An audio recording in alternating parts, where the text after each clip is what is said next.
Hello everyone, welcome back to our YouTube channel bits for nursing. तो friends, bits for nursing पर आपका बहुत स्वागत है। तो फ्रेंड्स, आज की वीडियो में आज हम जो इंट्रोडक्शन का पार्ट 3 है आज हम इस वीडियो वाले में देखने हैं। इसके पहले हमने पार्ट 1 और पार्ट 2 देखा है। अगर आपने जो दो वीडियो नहीं देखे हुए तो प्लीज़ वो वीडियो देखिएगा। तो चलो तो फिर आज का वीडियो स्टार्ट करते हैं फ्रेंड्स। फ्रेंड्स, आज की वीडियो में हम cell cycle, transport mechanism across cell membrane in compartments of body fluids and homeostasis ये आज हम टॉपिक देखने वाले हैं। तो आज का पहला टॉपिक है friends, cell cycle. What is called as cell cycle? Cell cycle it is a period between two subsequent cell, ठीक है, cell division, sorry, it is the period between two subsequent cell division. जो actually cell division मतलब क्या? Cell division it means the process of making new cell by mitosis process. जो mitosis process है, जो duplication की process है, इसमें क्या होता है, जो डिवाइडेशन होता है सेल का, ठीक है। जो पेरेंट सेल का क्या होता है, तो डॉटर सेल में इक्वली डिवाइड होता है, ठीक है, ऐसा है। मियोसिस फेज जो होता है उसमें क्या होता है, रिडक्शन होता है। फेज का क्या होता है, मियोसिस में रिडक्शन होता है। जो सेल डिवीजन है, जो न्यू सेल का फॉर्मेशन होना, उसको क्या बोलते हैं हम, cell division with the help of mitosis process. This cell division का जो दो सब्सिक्वेंट सेल डिवीजन का जो पीरियड है उसको हम कहते हैं सेल साइकिल। जो सेल डिवीजन एक पीरियड में कंप्लीट होते हैं, दो सेल डिवीजन का जो पीरियड है उसको हम क्या कहते हैं, cell division, cell cycle. Cell cycle दो प्रोसेस से होते हैं, ठीक है। कौन से जो प्रोसेस है, एक है इंटरफेस, उसको हम सेल ग्रोथ फेज बोलते हैं, और दूसरा है M phase, that is the mitosis phase, वो उसको हम सेल डिवीजन कहते हैं। जो इंटरफेज है उसमें gap 1, then S phase and G2 phase आते हैं, और जो यम फेज है उसमें prophase, metaphase, anaphase and telophase आते हैं। जो इंटरफेज जो सेल ग्रोथ फेज है उसमें जो फर्स्ट गैप 1 है उसको G1 बोलते हैं, सिंथेसाइज ऑफ DNA उसको हम यस फेज बोलते हैं, और सेकंड गैप 2 उसको हम G2 फेज बोलते हैं। और जो माइटोसिस यम फेज है वो सेल डिवीजन की फेज है। एक्चुअली सेल डिवीजन इस फेज में होता है, उसमें प्रोफेज, मेटाफेज, एनाफेज और टेलोफेज, इसको निमोनिक से याद करते हैं PMAT, ठीक है, प्रोफेज, मेटाफेज, एनाफेज और टेलोफेज। फ्रेंड्स, जो सेल डिवीजन की डायग्राम है उसमें देखिएगा, जो इंटरफेस है G1 यस फेज और G2 से वो करती है इंटरफेस, उसको क्या कहते हैं, इंटरफेस। और इंटरफेस जो होती है 95% सेल डिवीजन में इसका पार्ट रहता है, और यह सेल डिवीजन यम फेज भी बोलते हैं इसको। 5% सेल टोटल सेल साइकिल की फेज रहती है। और ये G1 फेज में सम जो बैरियर आता है उसको हम G0 फेज बोलते हैं, और यम फेज है इसमें प्रोफेज, मेटाफेज, एनाफेज, टेलोफेज, ये माइटोसिस फेज होती है, और ये होती है इंटरफेज, इसमें G1 यस फेज और G2 फेज आते हैं। ये हो गई सेल डिवीजन की डायग्राम। फ्रेंड्स, जो सेल डिवीजन है उसमें जो सेल साइकिल है उसके दो टाइप्स हैं, एक इंटरफेज और दूसरा है यम फेज। उसमें से हम पहला जो देखने वाले इंटरफेज। इंटरफेज क्या, जो this is a longer phase, और इसके 3 सेपरेट पार्ट्स हैं। ये बहुत लॉन्गर है क्योंकि 95% जो सेल में जो चलता है उसका पार्ट तो सेल डिवीजन ही, इंटरफेज ही ऑक्यूपाई करता है, इसलिए इसको हम क्या कहते हैं, रेस्टिंग फेज भी कहते हैं, ठीक है। इसके 3 सेपरेट फेजेस रहते हैं, फर्स्ट गैप 1 फेज, सिंथेसाइजिंग, और सेकंड गैप, ठीक है। जो फर्स्ट गैप 1 फेज है, the cell grow in size and volume, ठीक है। इसमें क्या होता है, सेल का ग्रोथ होता है और उसका साइज, शेप, वॉल्यूम का ग्रो होता है। This is a usually longest phase and most variable in the length, और ये बहुत लॉन्गेस्ट, जो इंटरफेज मेनली इंटरफेज ही लॉन्ग है, इसमें से जो G1 फेज है उसमें इंटरफेज का first G1 phase longest phase कहलाता है, और क्योंकि वो बहुत टाइम एक्यूपाई करता है और लेंथ को क्या करता है, वेरीफाई करता है, ठीक है, वेरिएबल लाता है। Some things cell do not continue round cell cycle but enter in resting phase, ठीक है। जब जो G1 फेज है उसमें क्या, रेस्टिंग फेज आना, उसमें बैरियर आना, उसको हम क्या कहते हैं, G0 फेज कहते हैं, ठीक है। देन जो सेकंड फेज है इंटरफेज की वो है यस फेज। एस फेज में क्या होता है, the chromosome replicates forming 2 identical chips of the DNA। इसमें जो क्रोमोसोम होते हैं 2 आइडेंटिकल विप्स बनाते हैं, और उसका जो DNA होता है, जो डॉटर सेल का DNA होता है, एकदम सेम रहता है। जो 92 chromosomes that is enough DNA for cell and nearly ready for the cell division. जो पहले जो 92 जो क्रोमोसोम रहते हैं उसका जो 46 में कन्वर्जन होता है, वो क्या रहता है, और जो सेल डिवीजन को इनफ रहता है रेडी करने के लिए, ठीक है, वो सिंथेसाइजिंग फेज में हो जाता है। और जो थर्ड फेज है इंटरफेज की वो है G2, that is the gap 2 phase, there is further growth and preparation of cell division. और इसमें क्या होता है, फर्दर सेल का डिवीजन का प्रिपरेशन और ग्रोथ हो जाता है। तो ये तो हो गई फर्स्ट सेल साइकिल की जो फेज है इंटरफेज। देन जो सेकंड फेज है सेल साइकिल की वो है mitosis, that is the M phase. अब यम फेज में 4 फेजेस आते हैं, प्रोफेज, मेटाफेज, एनाफेज और telophase. But the mitosis, the cell reproduction being the nucleus when the split into two identical cell, this process is called as the mitosis. So जो mitosis process जो क्या है, इसमें क्या होता है, सेल का रिप्रोडक्शन होता है, डिवाइडेशन होता है, ठीक है, एक सेल से 2 सेल्स ऐसा डिवाइडेशन रहता है, ठीक है, इसमें क्या होता है, डुप्लीकेशन रहता है सेल का। सो जो रिप्रोडक्शन होता है न्यूक्लियस का, जो सेल स्प्लिट होते हैं आइडेंटिकल, 2 आइडेंटिकल सेल में, उसको हम क्या कहते हैं, माइटोसिस कहते हैं। और there are 4 stages, prophase, metaphase, anaphase और टेलोफेज। सो जो अर्ली फेज है, जो प्रोफेज है, इसमें क्या होता है, this phase replicate chromosome becomes coiled.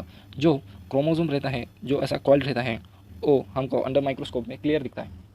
अब जब जो प्रोफेज का जो हम सेल लेते हैं, अंडर माइक्रोस्कोप क्लियर दिखा जाता है। जो centrioles migrates one to each end of cell and nuclear envelope disappear. और इसमें क्या होता है, जो एक जगह से दूसरा जगह से जो सेंट्रोल्स का जो माइग्रेशन होता है, उसके दौरान जो उसके एंड में सेल का जो एनवलप रहता है वो डिसअपियर होता है। जैसा हमारा न्यूक्लियस का जो एनवलप होता है वो डिसअपियर होता है। जैसे सेल का जो सेल मेम्ब्रेन रहता है, आउटर कवरिंग हमने फर्स्ट पार्ट में देखा था, वैसा ही एक न्यूक्लियस को क्या रहता है, उसका न्यूक्लियर एनवलप। सो एक्चुअली धीरे धीरे से सेंट्रोल्स माइग्रेट होने के एंड तक आने तक जो न्यूक्लियर एनवलप प्रोफेज में डिसअपियर होना पड़ता है, ठीक है। देन प्रोफेज क्लियर होने के बाद सेकंड फेज आती है मेटाफेज की, वो है माइटोसिस फेज की, वो है मेटाफेज। सो मेटाफेज में क्या होता है, during this phase chromatids align on equator और centre of spindle attach their chromosomes, ठीक है। जो मेटाफेज रहता है उसमें क्या होता है, दिस फेज में जो क्रोमेटिड रहते हैं ऐसे इक्वेटर में आने को लगते हैं। जो इक्वेटर रहता है सेल का, उस तरफ क्या होते हैं, सेंटर ऑफ स्पिंडल अटैच रहते हैं देयर क्रोमोसोम के इक्वेटर पर। यहाँ पे क्या होता है, जो क्रोमेटिड्स रहते हैं, जो सेंटर पॉइंट रहता है क्रोमोसोम का, इक्वेटर पर आने लगते हैं, वो हो गया मेटाफेज। देन जो थर्ड फेज है यम फेज की, वो है anaphase. During this phase the centromere separates and one of each pair of sister chromatids, now which is called as a chromosome, and align migrate to each end of the spindle microtubules and form the mitotic spindle contact. अब metaphase में क्या होता है, equator पर जो chromatids आकर बैठते हैं, उसको क्रोमोसोम है, सेंट्रोसोम है, सेंट्रोमियर्स, वो क्या होता है, जो पेयर ऑफ सिस्टर क्रोमेटिड्स है उसको हम क्या बोलते हैं, क्रोमोसोम बोलते हैं, ठीक है। एक ईच पेयर में ऐसे खड़े रहते हैं, जो सेंट्रोल्स के जो इक्वेटर पॉइंट में खड़े रहते हैं, और माइग्रेट होते हैं and of the spindle microtubules में, और माइटोटिक स्पिंडल उसको क्या होता है, अटैच होता है। ये सब प्रोसेस होता है एनाफेज में। देन टेलोफेज में क्या होता है, ड्यूरिंग दिस फेज दो माइटोटिक स्पिंडल डिसअपियर होते हैं, 2 set of chromosomes are pulled completely, nuclear envelope reform and following telophase thickness occur. और दिस फेज में क्या होता है, टेलोफेज में जो एक्चुअली हमारे माइग्रेट हुए जो क्रोमोसोम थे, जो एंड ऑफ द स्पिंडल जो माइक्रोट्यूब्यूल्स फॉर्म करके उन्हें माइटोटिक स्पिंडल कॉन्टैक्ट बनाया था, वो टेलोफेज में क्या होता है, 2 सेट्स में क्रोमोसोम डिवाइड होते हैं। ऐसा डिवाइडेशन होता है एक सेल। और उसमें क्या होता है, जो पहला न्यूक्लियर एनवलप जो प्रोफेज में जो हमारा डिसअपियर था, इसमें फिर कंप्लीटली फोल्ड होकर न्यूक्लियर एनवलप रिफॉर्म होता है। जो प्रोफेज में डिसअपियर हुआ था वो टेलोफेज में क्या होता है, फुल्ली रिफॉर्म होता है। और टेलोफेज की क्या होती है, थिकनेस ऑकर होती है, थिकनेस बढ़ाई जाती है, ठीक है। ये हो गई टोटल जो यम फेज थी, जो सेल साइकिल की जो मेन सेकंड फेज थी, माइटोसिस फेज, ये यहाँ पर क्लियर होती है। तो हमने टोटल सेल साइकिल यहाँ पे कवर की। जो यम फेज है एक्चुअली सेल साइकिल है, इसमें क्या क्या होता है देखो। जो पहला जो 46 क्रोमोसोम है इंटरफेज से चलता है। इंटरफेज जो 95% की जो पहले तो इंटरफेज चलती है सेल साइकिल में, उसमें क्या क्या होता है, G1 फेज आता है, एस फेज डीएनए सिंथेसाइजिंग, और G2 फेज, उसमें क्या होता है, डुप्लीकेशन क्रोमेटिन जो रहता है वो क्या इंटर करता है, यम फेज में इंटर करता है। इसमें क्या होता है, पहले तो प्रोफेज, ठीक है, जो early spindle mitotic spindle fibre इसमें दिखे जाते हैं। देन क्रोमोसोम में जो क्रोमोसोम है जो मेटाफेज में आने के बाद क्या होता है, इक्वेटर पर आते हैं। और इक्वेटर पर आने के बाद जो इक्वेटर रहता है जो उसको पुल करता है, ऐसे दिखा गया है, वो पुल होता है, दोनों के डिवाइडेशन होता है। और फुल्ली एनाफेज होने के बाद टेलोफेज में उसमें सेपरेशन आता है, और 46 क्रोमोसोम के ईच 2 डॉटर सेल्स यहाँ पर कंप्लीट होते हैं। सो ए माइटोसिस यम फेज में यहाँ पर ऐसी प्रोसेस हो जाती है, ठीक है। अब जो साइटोकाइनेसिस है आफ्टर इंटरफेज एंड जो माइटोसिस फेज है, इसमें साइटोकाइनेसिस होता है। इसमें क्या होता है, cytoplasm intracellular organelle and cell membrane split in the form of 2 identical cell and organelle of daughter cell incomplete at end of the cell and division, but they develop during interphase. Actually telophase में जो separation देना था वो cytokinesis में दो daughter phase यहाँ पर clear हो जाते हैं, ठीक है। जो साइटोप्लाज्म रहता है इसका सेल ऑर्गेनेली सेल मेम्ब्रेन रहता है, इसमें टू एक्चुअली डॉटर सेल में डिवाइडेशन होता है उसका सेल मेम्ब्रेन, देन ऑर्गेनेली यहाँ पर साइटोकाइनेसिस में और उसका जो प्रोडक्शन है एक्चुअली तरह से होता है। जो एंड ऑफ द इनकम्प्लीट रहता है किस में रहता है, जो इंटरफेज में ऑर्गेनेली बनने का जो डॉटर सेल में रहता है वो साइटोकाइनेसिस में पूरा होता है, ठीक है। यहाँ पर हमारी सेल साइकिल कंप्लीट हो गई। देन जो नेक्स्ट टॉपिक है वो है transport mechanism across the cell membrane. जो सेल का जो सेल मेम्ब्रेन रहता है उसमें जो सब्सटेंस का एक जगह से दूसरी जगह तक जो ट्रांसपोर्टेशन होता है उसको हम क्या कहते हैं, transport mechanism across the cell membrane, ठीक है। जो ट्रांसपोर्ट मैकेनिज्म क्या है, each is enclose by its plasma membrane which provide selectively barrier substance entering और living this property is called as relatively permeable. जो सेल मेम्ब्रेन के पास एक हमारे सेल जो सेल का सेल मेम्ब्रेन रहता है यहाँ पर एक उसको एक प्रॉपर्टी दी गई, कैसी प्रॉपर्टी, परमेबल। इट मीन्स क्या, परमिशन देना, मतलब कौन से सब्सटेंस को सेल मेम्ब्रेन के अंदर लाना और कौन से सब्सटेंस को सेल मेम्ब्रेन के बाहर लाना, या फिर कौन से सब्सटेंस को अंदर आना और कौन से सब्सटेंस को अंदर नहीं आने देना। ये जो पूरी जो क्या बोलते हैं उसको एबिलिटी है या फिर परमिशन देने की जो अथॉरिटी है, दिस एबिलिटी और दिस प्रोसेस और दिस जो एबिलिटी को क्या कहते हैं, परमेबिलिटी, ठीक है। The transport materials across the plasma membrane is essential to the life of the cell. जो हमारे जो प्लाज्मा मेम्ब्रेन जो रहता है सेल का जो आउटर कवरिंग है प्लाज्मा मेम्ब्रेन और हम इसको सेल मेम्ब्रेन भी कहते हैं, वो बहुत इसेंशियल है। जो प्लाज्मा मेम्ब्रेन में जो ट्रांसपोर्ट मटेरियल होता है बहुत इसेंशियल है सेल के लाइफ के लिए, उसके जो लाइफ के लिए बहुत इसेंशियल होता है transport membrane mechanism. So substance generally move across the cell membrane via transport process which is classified as below following. और जो transport mechanism across the cell membrane, substance का एक जगह से दूसरी जगह तक जो मूव होना, उसका जो मूव है, ठीक है, अक्रॉस द सेल मेम्ब्रेन, वो दो प्रोसेस के हो करता है। एक पैसिव ट्रांसपोर्ट प्रोसेस से होता है और दूसरा एक्टिव ट्रांसपोर्ट से होता है। सो पैसिव ट्रांसपोर्ट और एक्टिव ट्रांसपोर्ट क्या है तो हम डीप में देखेंगे। पैसिव ट्रांसपोर्ट यानी क्या, उसमें हमको प्लस एनर्जी मिलाकर उसको हम ट्रांसपोर्ट करना पड़ता है, और एक्टिव ट्रांसपोर्ट विथ एनर्जी, इसमें एनर्जी पहले ही रहते हैं, ठीक है। सो पैसिव ट्रांसपोर्ट में डिफ्यूजन आता है, फैसिलिटेटेड डिफ्यूजन आता है और ऑस्मोसिस आता है, और एक्टिव ट्रांसपोर्ट में sodium potassium pump, bulk transport और एक्सोसाइटोसिस आता है, ठीक है। सो जो पहला जो पैसिव ट्रांसपोर्ट है, पैसिव ट्रांसपोर्ट में क्या है, this occurs when substance can across the semi permeable plasma membrane and organelle and move down concentration gradient without using energy, ठीक है। जो पैसिव ट्रांसपोर्ट में जो सब्सटेंस का जो across the semi permeable membrane का जो मूव है एक ठिकान से दूसरे ठिकान से वो जगह बदलता है, एंड ऑर्गेनिली मूव होते हैं कॉन्सेंट्रेशन ग्रेडियंट से, वो विदाउट एनर्जी से मूव होते हैं, ठीक है। पैसिव है इसलिए उसको विदाउट एनर्जी से मूव होता है। जो सेमी परमेबल मेम्ब्रेन रहता है प्लाज्मा मेम्ब्रेन का, एक जगह से दूसरी जगह जो क्रॉस कर जो सब्सटेंस जाते हैं विदाउट यूजिंग एनर्जी जाते हैं, उसको हम बोलते हैं पैसिव ट्रांसपोर्ट। अब पैसिव ट्रांसपोर्ट की जो मेन 3 सब फेजेस है या टाइप्स है। फर्स्ट तो डिफ्यूजन। डिफ्यूजन मतलब क्या, it is the movement of solute from higher concentration to lower concentration.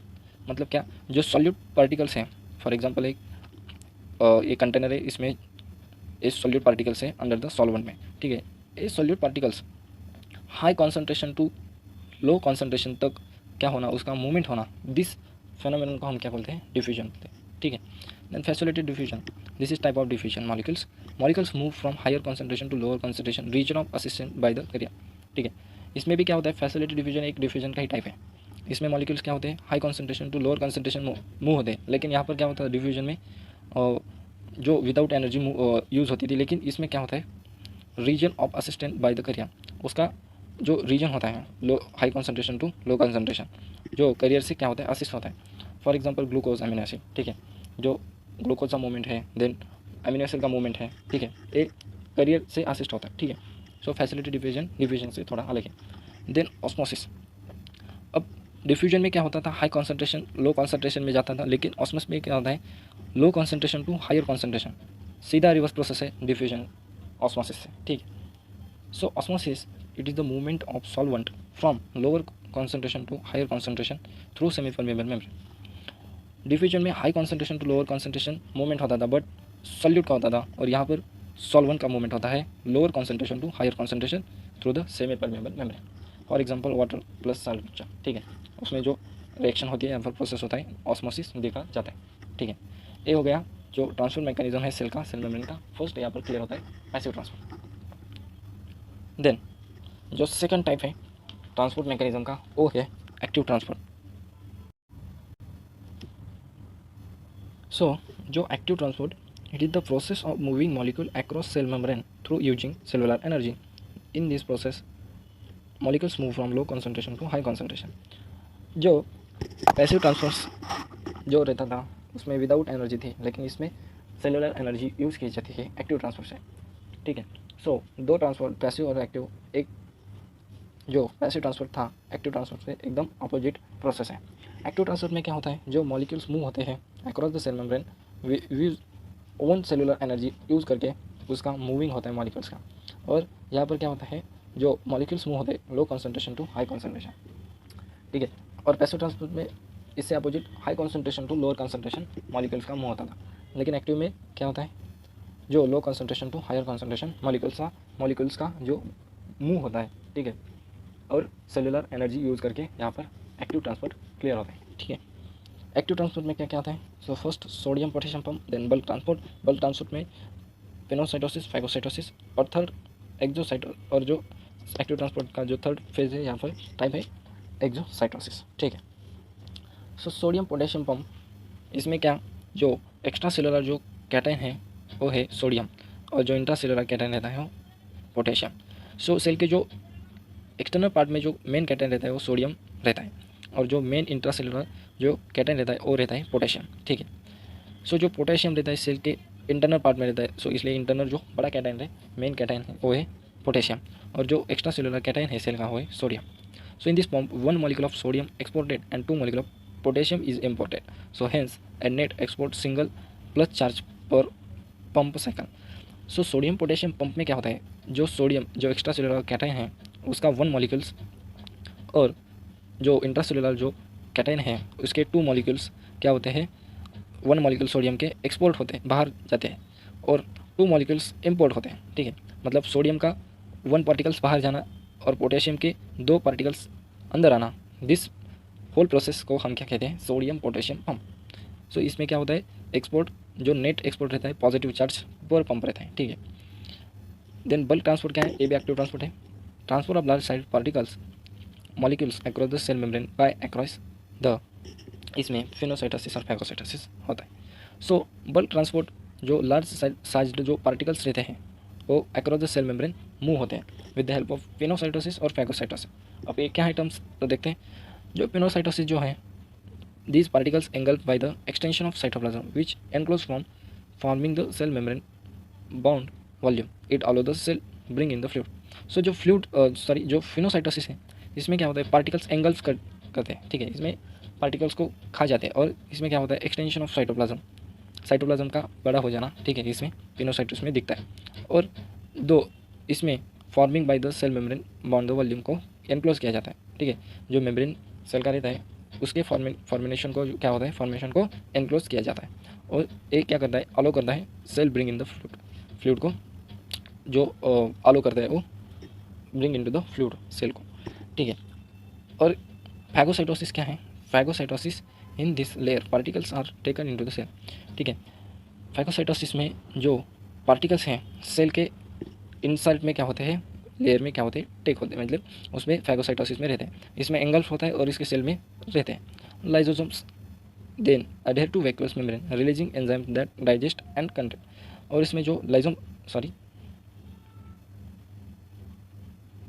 इसमें जो लाइजोसोम रहता है, जो एक सेल ऑर्गेनेली है, वो वैक्यूल मेम्ब्रेन को क्या करता है, एडियर करता है। एडियर यानी क्या, एक में एक जो क्या उसमें बॉन्ड क्रिएट करना और दो क्या रहता है, कॉन्टैक्ट में रहना। ठीक है, releasing enzyme that digest and, और ये क्या करते हैं, दो लाइजोसोम और वैक्यूल्स को एडियर रहने से वो क्या करते हैं, एक एंजाइम रिलीज करते हैं, वो डाइजेस्ट और कंटेन करते हैं। ठीक है, ये प्रोसेस होती है फैगोसाइटोसिस में।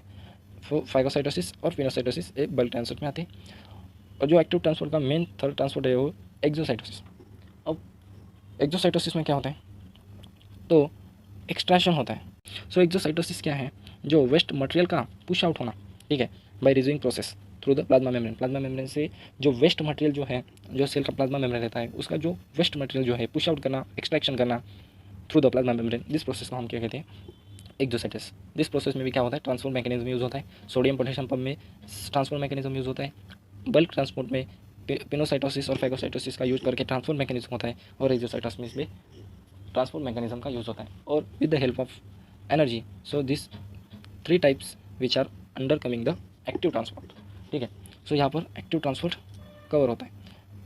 जो एंडोसाइटोसिस और एक्सोसाइटोसिस का यहाँ पर इसमें क्या दिया है, डिफरेंस दिया गया है। सो एंडोसाइटोसिस क्या, जो सेल का जो पार्टिकल्स का अंदर आना, ठीक है, through the a cell membrane है, ठीक है, सेल मेम्ब्रेन को क्रॉस करके पार्टिकल्स का अंदर आना। और एक्सोसाइटोसिस का मतलब क्या है, तो सेल पार्टिकल्स का सेल मेम्ब्रेन के अक्रॉस क्या जाना, बाहर जाना। तो वेस्ट प्रोडक्ट जो हमने एक्सोसाइटोसिस देखा, वेस्ट मटेरियल को अक्रॉस द सेल मेम्ब्रेन बाहर निकलना, पुश आउट करना, एक्सट्रैक्शन करना, इसी को हम बोलते हैं एक्सोसाइटोसिस। और एंडोसाइटोसिस क्या, मटेरियल का अंदर आना through the across the cell membrane. ठीक है, this is the difference between the endocytosis and exocytosis. ठीक है, अब फ्रेंड्स जो आज का जो थर्ड टॉपिक है वो है compartment of the body fluid और distribution of the body fluid. ठीक है, जो हमारे बॉडी में जो फ्लूइड का जो डिस्ट्रीब्यूशन होता है, मतलब जो सामान जो हिस्सों में जो इसका बटाया होता है, वो कैसा होता है, तो कंपार्टमेंट ऑफ बॉडी फ्लूइड्स और distribution of the body fluid process है। सो हमारे टोटल वाटर जो वॉल्यूम है हमारे बॉडी में वो है 40 लीटर्स। ठीक है, उसका जो डिवाइडेशन हुआ है इंट्रासेलुलर एक्स्ट्रासेलुलर कंपार्टमेंट। ठीक है, जो दिस मेजर कंपार्टमेंट है, जो कंपार्टमेंट है जो इंट्रासेलुलर और एक्स्ट्रासेलुलर में डिवाइड हो गए, उसमें कितना परसेंट वाटर आता है और कौन से मटेरियल आता है, चलो तो फिर देखते हैं। सो फ्रेंड्स, जो इंट्रासेलुलर कंपार्टमेंट है, इस कंपार्टमेंट में क्या क्या कंटेनिंग करता है, इसमें एक तो इंट्रासेलुलर फ्लूइड कंटेंट होता है। देन जो विद इन द सेल्स रहता है, इंट्रासेलुलर यानी क्या, इंट्रा। ठीक है, जो इंट्रासेलुलर क्या, जो जो इंटर जो सेल का जो इंटर जो फ्लूइड है, सेल में जो पाने वाला जो फ्लूइड है, देन उसमें क्या है 20 लीटर वॉल्यूम जो है, इसका वॉल्यूम जो है 55% टोटल बॉडी से क्या रहता है, कंज्यूम करता है। जो हमने टोटल वॉल्यूम जो देखा 40 लीटर था, उसमें से 22 लीटर जो है इंट्रासेलुलर है, और रिमेनिंग 18 लीटर जो है वो है एक्स्ट्रा सेलुलर कंपार्टमेंट। सो इंट्रासेलुलर कंपार्टमेंट में क्या आता है, जो विद इन द सेल रहता है वो इंट्रासेलुलर फ्लूइड रहता है, और इट्स वॉल्यूम कितना रहता है, 22 लीटर रहता है, जो 55% ऑफ द टोटल बॉडी है। ठीक है, देन सेकंड जो कंपार्टमेंट है बॉडी, वो है एक्स्ट्रा सेलुलर कंपार्टमेंट। अब एक्स्ट्रा सेलुलर कंपार्टमेंट उसमें क्या क्या कंटेन करता है, तो एक्स्ट्रा सेलुलर फ्लूइड कंपार्टमेंट और इसमें क्या करता है, वो कंटेन करता है। और एक्स्ट्रा सेलुलर फ्लूइड जो आउटसाइड द सेल रहता है, जो इंट्रासेलुलर फ्लूइड था इनसाइड द सेल रहता था, और जो सेल के जो आउटसाइड में प्रेजेंट है वो है एक्स्ट्रा सेलुलर फ्लूइड। ठीक है, द एक्स्ट्रा सेलुलर फ्लूइड में जो वॉल्यूम है 18 लीटर है, और जो इंट्रासेलुलर का जो वॉल्यूम था 22 लीटर था। ठीक है, सो एक्स्ट्रा सेलुलर में 18 लीटर वॉल्यूम था, इसलिए 45% of the total body water extra cellular compartment consume करता है। अब कंसिडर करेगा जो 40 लीटर जो वाटर है उसको हमने 100% जो कंसिडर किया, तो इसमें से इस 40% में 40 लीटर में जो 22 लीटर है वो है इंट्रासेलुलर कंपार्टमेंट जो 55% रहता है, और 18 लीटर जो रहता है एक्स्ट्रा सेलुलर रहता है, और वो है 45%। ठीक है, सो ये हो गए distribution of the body fluid. ठीक है, देन जो एक्स्ट्रा सेलुलर फ्लूइड जो है, ठीक है, वो 5 सब यूनिट में डिवाइड हो गए। पहला जो यूनिट है इंटरस्टिशियल फ्लूइड और lymph, 80% interstitial fluid and lymph रहते हैं। देन प्लाज्मा 7.5% रहता है। देन बोन में जो फ्लूइड रहता है 7.5% रहता है।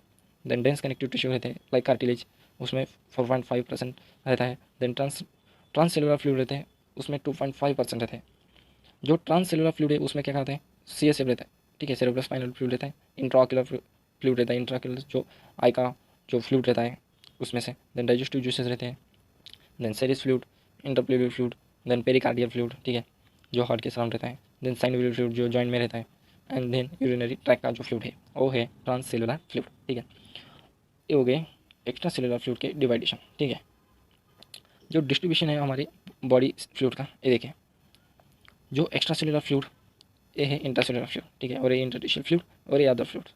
जो हमारा इंट्रासेलुलर फ्लूइड रहता है ये 22 लीटर रहता है, और एक्स्ट्रा सेलुलर फ्लूइड रहता है 18 लीटर। 22 लीटर जो टोटल 40 लीटर से 55% रहता है, और जो 18 लीटर है 45% रहता है टोटल 40 लीटर बॉडी से। ठीक है, तो ये ग्राफ में डिस्ट्रीब्यूशन बॉडी फ्लूइड का दिया गया है।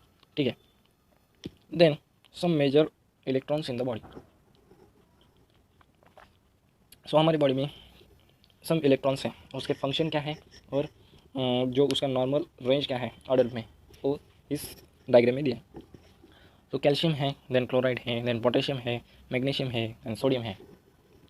सो जो कैल्शियम जो रहता है वो 4.5 to 5.5 milliequivalent per litre है, जो उसका यूनिट है milliequivalent per litre. Calcium के बहुत फंक्शन है हमारी बॉडी में, जैसे मसल कॉन्ट्रैक्शन करना, नर्व फंक्शन है, ब्लड क्लॉटिंग में उसका हेल्प रहता है, सेल डिवीजन में रहता है, और बोन का फॉर्मेशन, टीथ का फॉर्मेशन, ये जो सब फंक्शन है कैल्शियम के। देन सेकंड इलेक्ट्रॉन्स जो हमारी बॉडी में पाया जाता है मेजर, जो है chloride. Chloride 97 to 107 milliequivalent per litre रहता है, और उसका फंक्शन क्या है, maintain the fluid balance in the body. Body में से जो फ्लूइड बैलेंस मेंटेन करना जो क्लोराइड का रहता है। देन पोटेशियम, पोटेशियम जो 3.5 टू 5.3 मिली इक्विवेलेंट रहता है। सो जो फ्रेंड्स, जो क्लोराइड जो है उसका जो नॉर्मल अलर्ट रेंज रहता है 97 to 107 milliequivalent per litre, और उसका फंक्शन क्या है, maintain fluid balance in the body. जो बॉडी का जो फ्लूइड का बैलेंस है जो मेंटेन करना क्लोराइड का काम होता है। ठीक है, देन पोटेशियम, पोटेशियम जो क्या है, पोटेशियम जो इंट्रासेलुलर मेन कैटायन है। ठीक है, उसका जो नॉर्मल रेंज रहता है अडल्ट में 3.5 to 5.3 milliequivalent per litre. जो पोटेशियम का जो मेन फंक्शन जो है बॉडी में, वो regulate the heart contraction, maintain the fluid balance. ठीक है, बॉडी का फ्लूइड का बैलेंस भी मेंटेन करता है, और हार्ट का कॉन्ट्रैक्शन जो कराना है जो पोटेशियम क्या करता है, रेगुलेट करता है।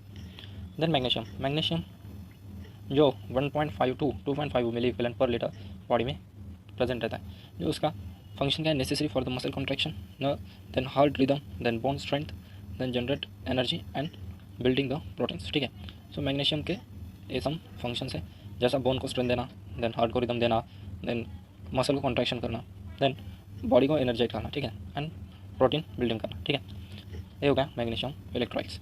देन सोडियम, सोडियम क्या है, तो सोडियम है extracellular main cation in the cell है। ठीक है, सो सोडियम की जो रेंज रहती है 136 to 145 milliequivalent per litre, और इसके फंक्शन क्या बॉडी में, तो maintain fluid balance, necessary for muscle contraction and nerve function. ठीक है, सो जो सोडियम है बहुत इंपॉर्टेंट इलेक्ट्रोलाइट्स है, और इसका जो वैल्यू भी रहता है बहुत रहता है 136 to 145 milliequivalent per litre. ठीक है, तो फ्रेंड्स जो आज का लास्ट जो टॉपिक है वो है होम्योस्टैसिस। ठीक है, होम्योस्टैसिस मीन्स क्या, उस होम्यो मीन्स जो पहला जो वर्ड है उसको स्प्लिट किया तो homeo, and second word that is the stasis. ठीक है, so homeo means that is the constant. ठीक है, होम्यो का मतलब क्या होता है, कांस्टेंट, और स्टैसिस मीन क्या, स्टेट, यानी स्थिर होना। ठीक है, एक जगह पर स्थिर होना। So homeo means stasis and homeo means constant and stasis mean state. ठीक है, एक स्टेट स्टैसिस। ठीक है, the word homeostasis was introduced by the Harvard. ठीक है, हार्वर्ड जो साइंटिस्ट है उन्हें 1930 में ये वर्ड डिस्कवर किया। सो एक्चुअली होम्योस्टैसिस मीन्स क्या, homeostasis is refers to maintain of constant internal environment of the body. जो हमारा बॉडी का जो इंटरनल जो एनवायरनमेंट है, ठीक है, जो इंटरनल एनवायरनमेंट है कांस्टेंट मेंटेन रखना मीन्स क्या, होम्योस्टैसिस। जो एक्चुअली सपोज है हमारी बॉडी है, और यहाँ से एनवायरनमेंट से क्या हो रहा है, इसको फोर्स लगा है, लेकिन जो हमारा इंटरनल जो एनवायरनमेंट है मेंटेन रखना या फिर कांस्टेंट रखना, उसी को हम क्या कहते हैं, होम्योस्टैसिस कहते हैं। तो फ्रेंड्स जो रिमेनिंग पार्ट्स हैं हम 4th क्लास में देखने वाले हैं। तो थैंक यू फ्रेंड्स, वीडियो कैसा लगा कमेंट में बताइएगा। वीडियो पसंद आए तो लाइक कीजिए, शेयर कीजिए, चैनल को सब्सक्राइब कीजिए। अगला वीडियो आने तक take care, wish all the best. Thank you friends.